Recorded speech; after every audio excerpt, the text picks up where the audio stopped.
Okay, so good morning everyone, and today I would like to introduce the Humidifier Disinfectant scandal, and I've got some topics and questions that I would like to discuss with you, so please pay attention.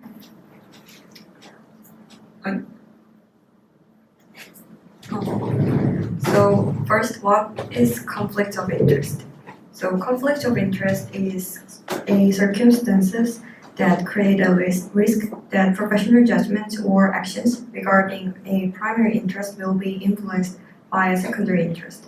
So in scientific research, the primary interest should be something related to scientific purpose or their research, and the secondary interest can be financial or non-financial. But in this case, in the humidifier disinfectant scandal, the financial secondary interest is involved. So this is the timeline overview of the whole scandal. So first, in 2011, a large number of patients got lung disease, but no one knew why.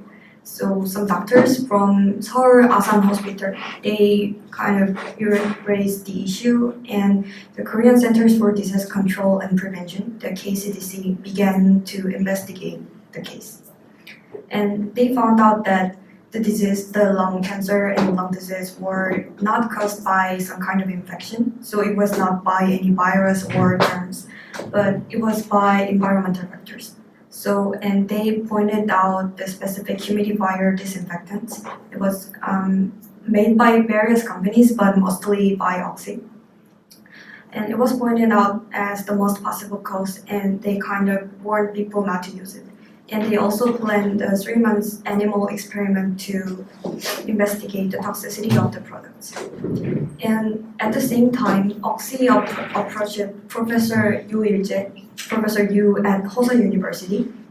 And if you see the dates, you can see that Oxy approached the professor like 2 days after the KCDC started an investigation.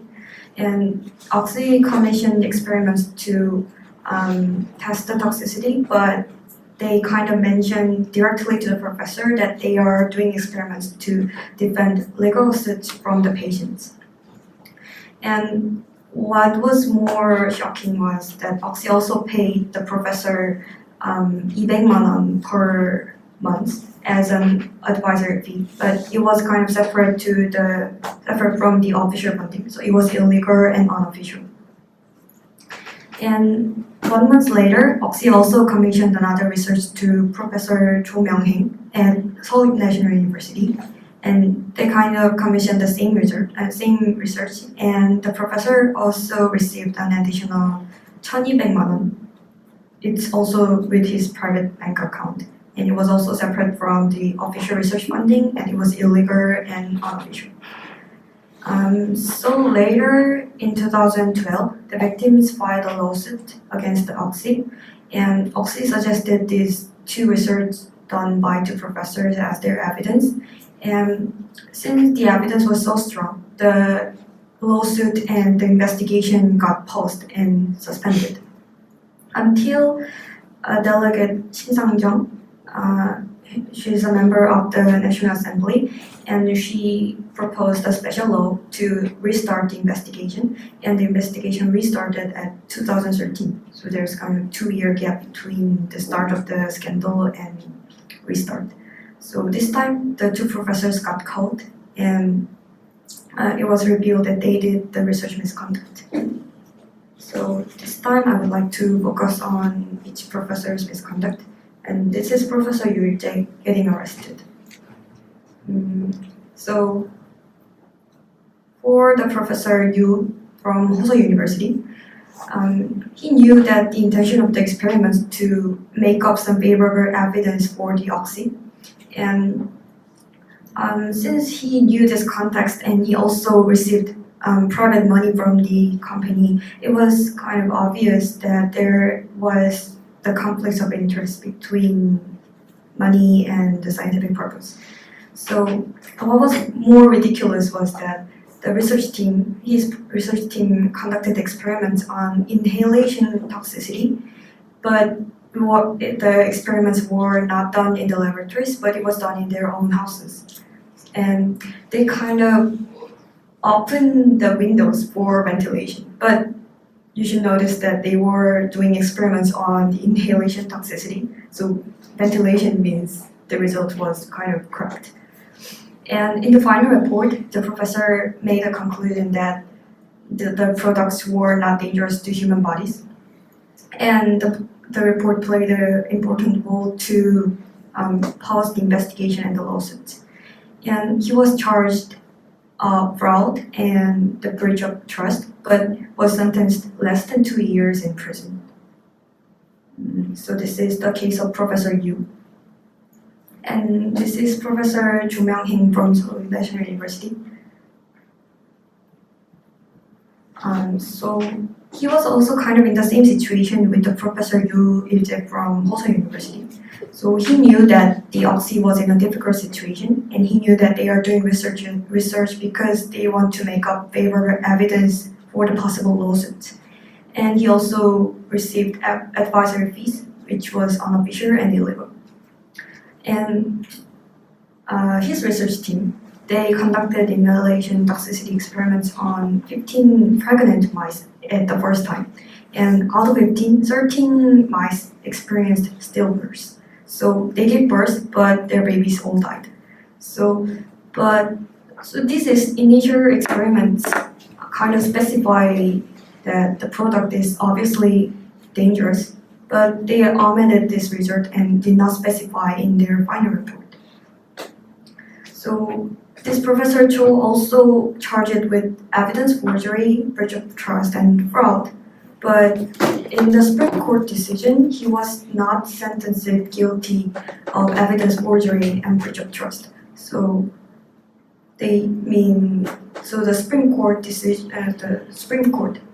thought he was not doing any kind of research misconduct, and he was guilty just because he used research funding to his private purposes. So this was the brief overview of the scandal, and here are some discussion topics that I would like to talk with you. So first, it was interesting that the Seoul National University, they have their own research ethics committee, and in the committee they kind of clearly specified and decided that the Professor Cho did violate the research ethics and he did research misconduct, but this was not reflected in the court decisions. So it was kind of controversial whether he did violate the research ethics or not. But so I think he violated, but do you possibly think Professor Cho and Professor Yu did or did not do any research misconduct? Or the court decided that Professor Cho is not guilty and Professor Yu is guilty. So why do you think they have kind of those different decisions to two professors? And the second topic is that Hoseong University and Seoul National University, they though they are different, but they have its own research ethics guidelines. But both professors should have known the rules, but did not follow the rules. So I think this proves that the current guidelines on research ethics are not effective, or any kind of appropriate education to researchers or to professors is not being provided. So we should kind of raise awareness of conflicts of interest when we are doing scientific research, but I don't know how. And the last question is that the Supreme Court decision did not see that Professor Cho has done any research manipulation, and this caused further suffering to many victims.